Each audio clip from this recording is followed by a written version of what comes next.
guess it's my turn now. Good evening. So I was trying to figure out what I was going to preach tonight, and I got to thinking. They've had this Christmas tree out in the dining hall at Free Hartman for the past, since Christmas. They had it for Christmas, and then we got back, and it was still up. I was like, oh, okay, it's fine. We'll take it down late January or whatever. But no, they left it up. Left it up through Valentine's Day. They had a Valentine's Day tree. And then they decorated it for St. Patrick's Day, I think. And then Easter, a few weeks later.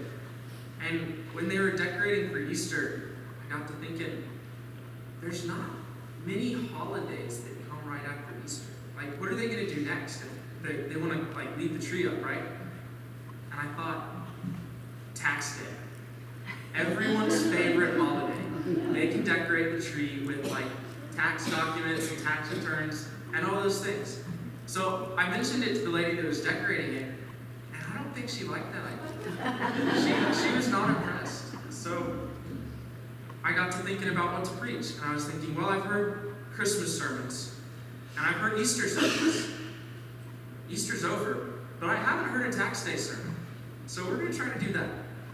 So if you'll turn in your Bibles to Hebrews chapter 1, we'll be starting there tonight.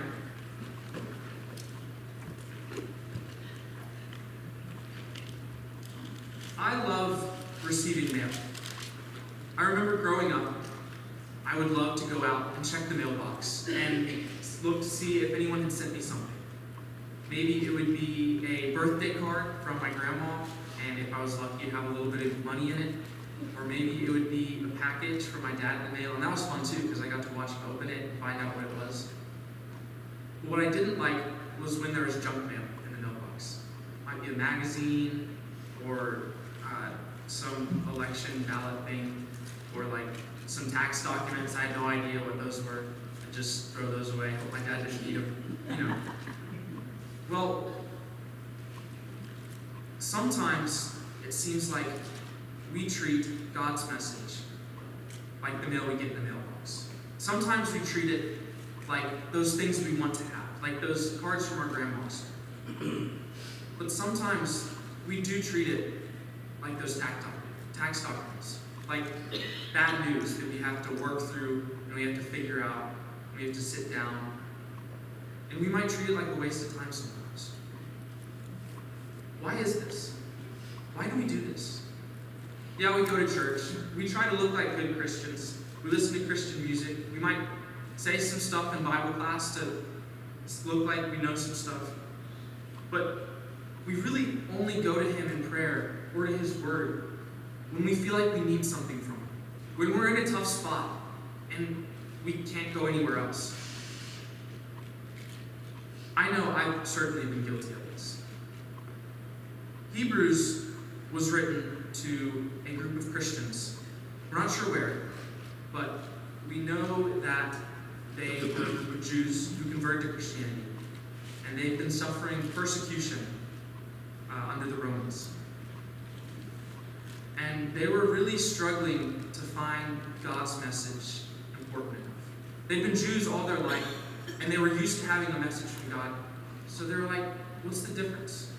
Why is this message more important for me than the one I was under? And some of them were starting to go back to Judaism. So the Hebrews writer is writing this letter to convince them to stand firm in their faith and to not go back to the old ways. So let's see what God had to say to them. Start in verse 1, go through verse 4. In the past, God spoke to our ancestors through the prophets at many times and in various ways. But in these last days, He has spoken to us by His Son, whom He appointed heir of all things, and through whom also He made the universe. The Son is the radiance of God's glory, and the exact representation of His being, sustaining all things by His powerful word. After He had provided purification for sins, He sat down at the right hand of the Majesty in heaven. So He became as much superior to the angels as the name He has inherited is superior to theirs. Sometimes when I was younger and my dad had to leave the house for something, he would leave me a note, and it might have a chore for me to do. Take out the trash, clean your room. And he'd leave it on the table for me to see when I woke up, because I woke up late. I was from school. He'd leave it on the table. I'd wake up. I'd see the note. It'd say, clean your room. And I'd say, that meant something to me. That meant I didn't have to do anything all day. I could sit back, relax, watch a few movies, have some fun, until I heard the tires of my dad's car on the driveway. And I dropped what I was doing, I ran into my room, and I threw everything under my bed, shoved everything in the closet, because I knew that when he walked through the door, he was going to look in my room, and he was going to make sure I did what he asked me to. Sometimes, though, my dad would ask me to do something in person. He'd walk into my room and say, clean your room. And he'd say, I'll be back in a few minutes to check. And that meant something to me, too.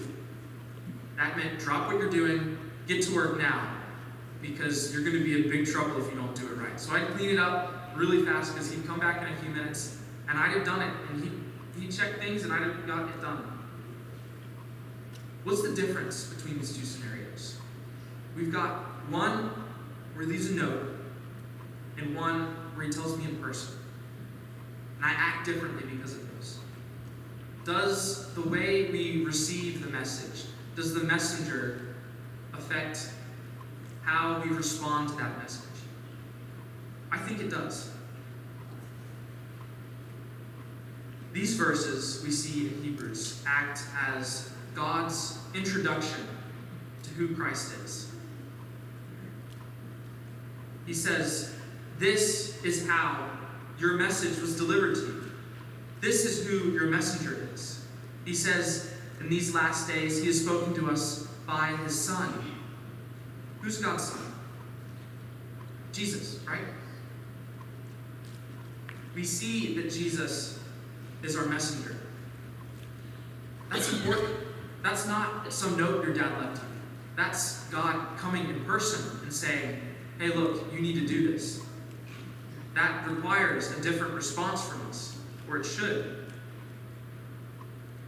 This introduction reminds me of maybe at the Freed Hartman lectureship, there's an introduction for a speaker, right? Maybe they've got Kyle Butt came to speak, and he'll get up, but before he gets up, someone's going to introduce him. Maybe Doug Burleson will get up and say, this is Brother Kyle Butt. He works at Apologetics Press, and he got his master's in ministry from Freed Hartman, and he did all of these things, and this is why you should listen to him, and this is why he's important, and this is why what he's about to say is important. This is what God's doing here. Or think about it this way. It's like if you've got a really cool friend that you're about to introduce to someone, and you're hyping him up, right? You know this friend, and you want this other person to like your friend. So you're going to introduce him. You're going to say, this guy's so cool. He's like the funniest guy I know. He's super smart. He does all these things, and I just love him so much. You're going to love meeting him. That's what this is. Why don't we ever introduce Jesus like this? It seems like whenever Jesus comes up in conversation, we'll kind of brush it off. We don't want to be awkward. We don't want to push our beliefs on someone else, so we'll just let the moment slip. But why don't we grab onto that opportunity and take advantage of it? Have our what we're going to say prepared. Kind of like what he does here. What if we said, Jesus is God's mouthpiece. Jesus is the heir of all things. He made the universe. Jesus made the world. Do you know anyone who did that? No. This guy is the radiance of God's glory. Do you know what that means? Because I don't. I bet it'll look cool in heaven though, right? Jesus is the exact representation of God. He is just like his dad. He sustains all things by his word. I don't know what that means either, but it sounds kind of like he's got the whole world in his hands, right? Or it says he sustains all things by his powerful word. Could also mean he provides providentially for us still today, right? And he's seated at the right hand of God. It says he sat down at the majesty in heaven. Imagine that. Isn't that just like a mind-blowing way of thinking about it? The majesty in heaven. Jesus is superior to the angels. And this is like God's introduction, his signature. He's saying, this is my son. This is whom I have sent. This is my messenger. He is signing Jesus as his own. It's like on that tax document you might send in. You sign your signature at the bottom, right? I haven't filed taxes yet this year. I think you put your signature, or at least your name on the bottom. You say, this is from me. This is what God's doing. He's saying, this is from me. This is my message. This is my messenger. Jesus was signed. But then we get to verse 4. And he says, Jesus became as much superior to the angels. He became superior to the angels. And I'm thinking, what? Wasn't Jesus always superior to the angels? I mean, Jesus is God. And the angels are just angels, right? Like, they're not God. Jesus created the earth. And the angels didn't. Why was Jesus like at one point not, if it says he became superior to the angels? Well, hold on. Look at chapter 2, verse 9, maybe on the other page there.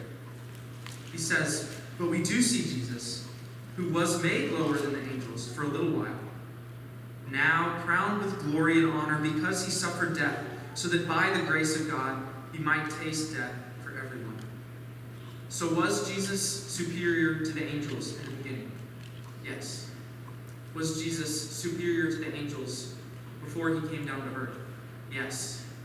Jesus humbled himself to come to earth, to be made like us, to be made lower than the angels for a little while, so he could be exalted again and become superior to the angels once again. So we know that Christ was signed. Now let's read verses 5 through 14.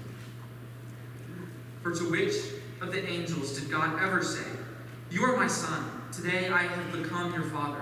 Or again, I will be his father, and he will be my son.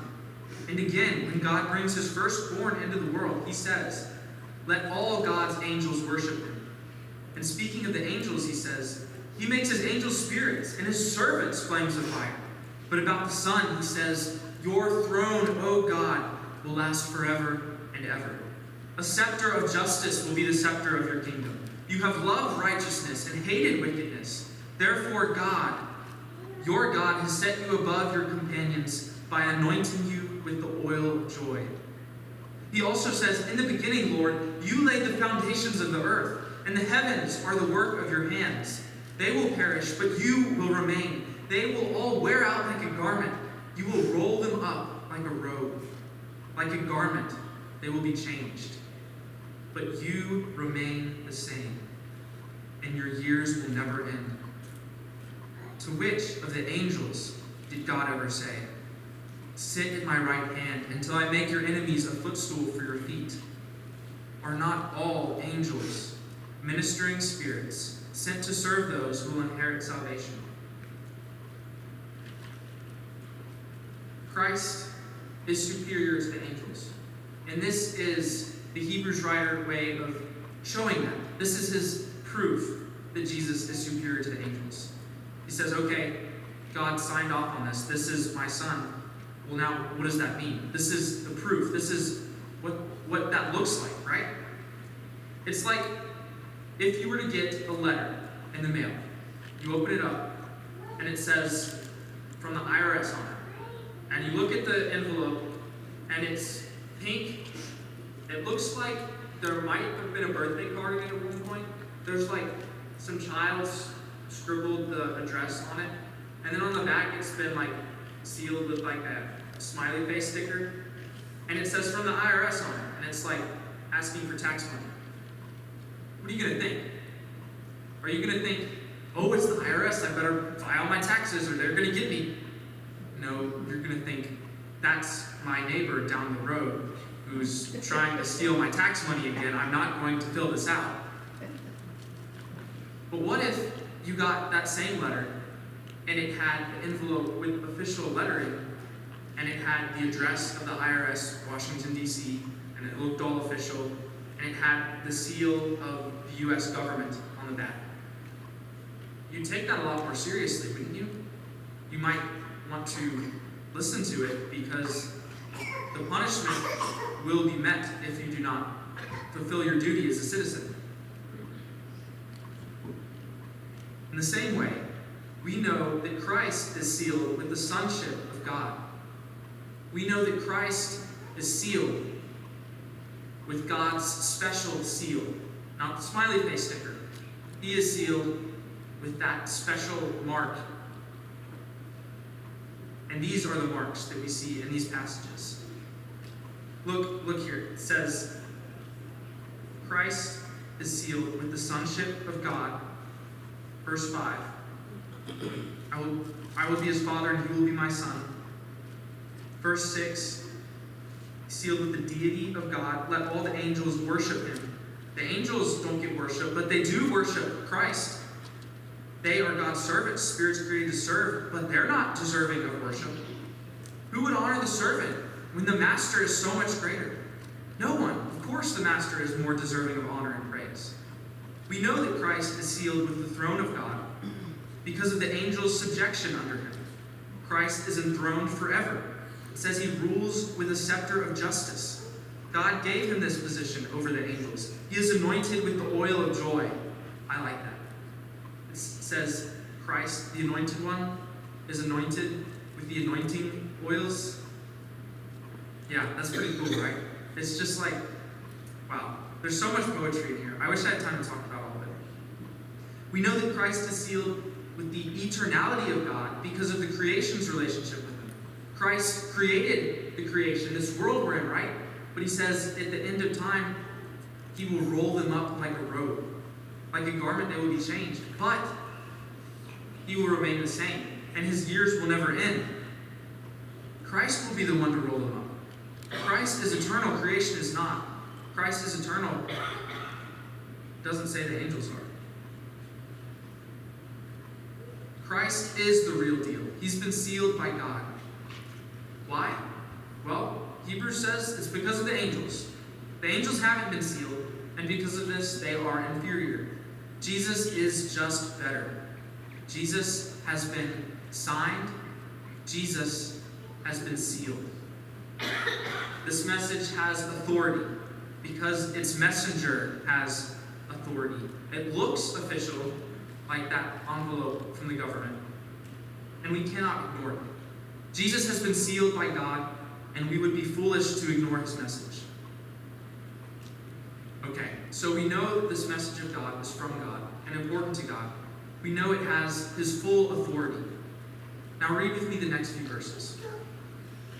We must pay the most careful attention, therefore, to what we have heard, so that we do not drift away.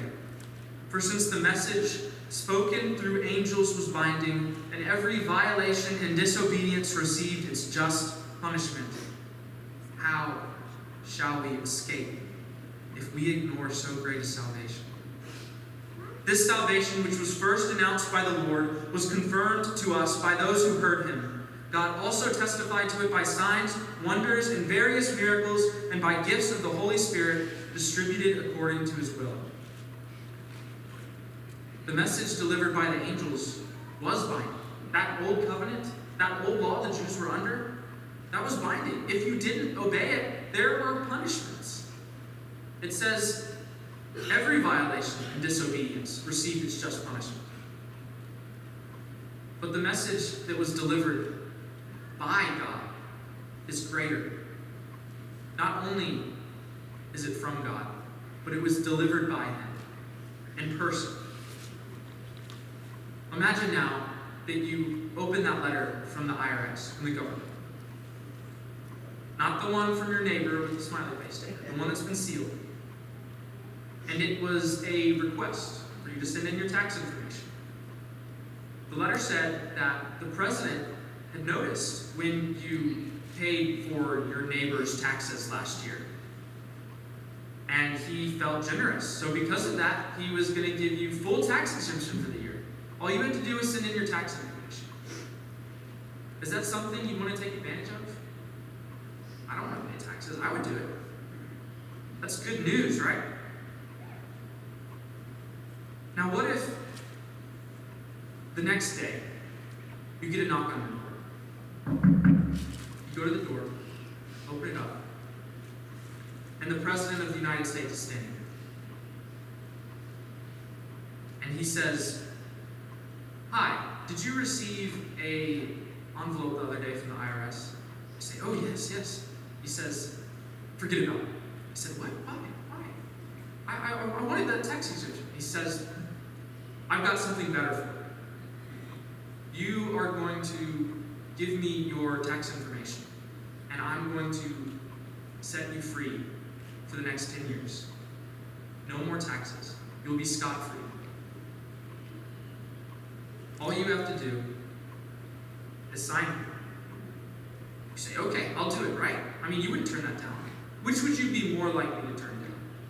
The one from the IRS or the one from the president? I mean, if the president's standing there, it's going to be really hard to turn down. You could turn both down, but you're much more likely to accept one over the other, right? I think it's the same way with these covenants we've received. The old one was delivered by messengers, but the new one was delivered by God himself, directly from the source. That message was binding. But how shall we escape if we ignore so great a salvation? The message delivered by God is greater. This is no message brought by mere mortals. This is no message brought by mere angels. This message was so important that God himself came down in the flesh to be among the muck and the filth of the human race. And he delivered that message himself. He brought us so great a salvation. So we see that Jesus has been signed, claimed by God. He carries his signature marks, bears the signature of God. Second, Jesus has been sealed. He's been proven to be from God and to be God himself. Christ bears God's seal of authority, and Jesus has been delivered. Christ was delivered for us. Jesus was delivered to us, and he was delivered up for us. And in so doing, he delivered us from sin. This message was delivered by God. So we know this message is greater, something the world has never seen. Now the question is, will you receive his message?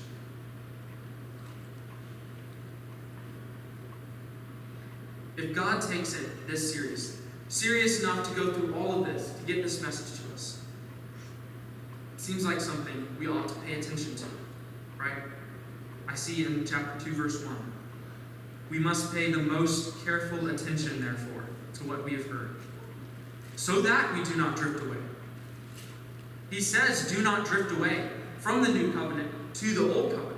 He says, why would you return to your old ways? They're not better than my way. Don't talk of turning back like the people of Israel in the desert, or looking back like Lot's wife. Don't desire that which you came from. It's not better than what I have. Look here. Look who I am. I am the Christ, your salvation. This is my name. This is who I am. Here is my signature. I have identified myself. Here's the proof. This is God's seal of approval, the mark of legitimacy, his seal of officiality. I came to you myself. I bring the message from my own lips. I am making this personal and unignorable. I have been delivered to you, delivered up for you, and in so doing, I have delivered you from destruction. You cannot ignore so great a salvation. Here I am, signed, sealed, delivered. I'm yours. But we did not come out of that old covenant, did we? We were never Jews.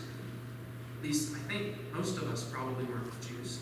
We came out of sin and lawlessness. The Jews came from a good covenant to the best covenant. We came from no covenant to the greatest thing the world has ever seen. What a contrast. From nothing to everything. From no hope to all the hope. From no relationship to an eternal relationship with God. Christ was signed, sealed, delivered for us. So what are we going to do about it? Well, first of all, it says we can be passionate about it. It says pay attention so that you do not drift away. This is something to get excited about. This is something to study. It's something we should be excited to obey. Something we should be excited to tell people about. This is something to chew over, to mull on, to think about, to constantly be turning over in our minds. And then maybe next time you see that friend that you are going to introduce someone to. Imagine you've just spent some time with God, maybe reading the scriptures and praying to God. I've been reading a chapter of Isaiah today. I've been thinking about that and meditating on it and trying to apply it to my life. And it's been on my mind. So if I go out and see someone, what if instead of just hiding that inside myself, that thing I'm trying to internalize, and that thing I'm excited about, and that thing I want other people to know, why would I hide it to myself? Why would we hide what we have here to ourselves? We have so great a salvation. This is something we can't keep to ourselves. This is something we need to take out and share with the world. So maybe next time you see that friend at work or at school or on the golf course or in that diner where you eat or anywhere, maybe you introduce Jesus to him, like the Hebrews writer does here. There's so many great things here that you could reuse and make your own and tell the people. Maybe you're not hungry. Maybe you don't need to go. Maybe you just invite them to church. They live around here. Why not come to church? I mean, they're your friends. They should be a part of your family. They should know Jesus. Maybe you're not comfortable with that yet. Well, you could try to set up a Bible study with them. Or maybe that's too far. Maybe you could write letters to them saying you're thinking about them and trying to encourage them or uplift them. Maybe you're not ready for that. Well, you know what? Brothers and sisters, maybe we're not ready for Christianity. Maybe we're not comfortable with Christ and Him crucified. Because when I hear, how shall we escape if we ignore so great a salvation? I think, how will they escape if they never hear so great a salvation? How will they escape if they are not taught so great a salvation? Romans 10:14 says, how then can they call on the one they have not believed in? And how can they believe in the one in whom they have not heard? And how can they hear without someone preaching to them? Tell them that He has removed your debt. He has taken away those taxes. He's given you that letter in the mail with His mark, His signature. This is real. This is real. All of these people out in your neighborhood, they're looking for something. Like Solomon in Ecclesiastes. They're looking for something, they can't find it. We have it right here. Why don't we share it with Him? He has given you this great gift. He has done so much so that you could receive so great a salvation. He has been signed, sealed, delivered. He's yours. Don't ignore this salvation. Don't ignore so great a message or so great a messenger or so great a story. If you would like to put Christ on in baptism, and you haven't already, and accept this great salvation, or if you need the prayers of the church, please come forward as we stand and sing.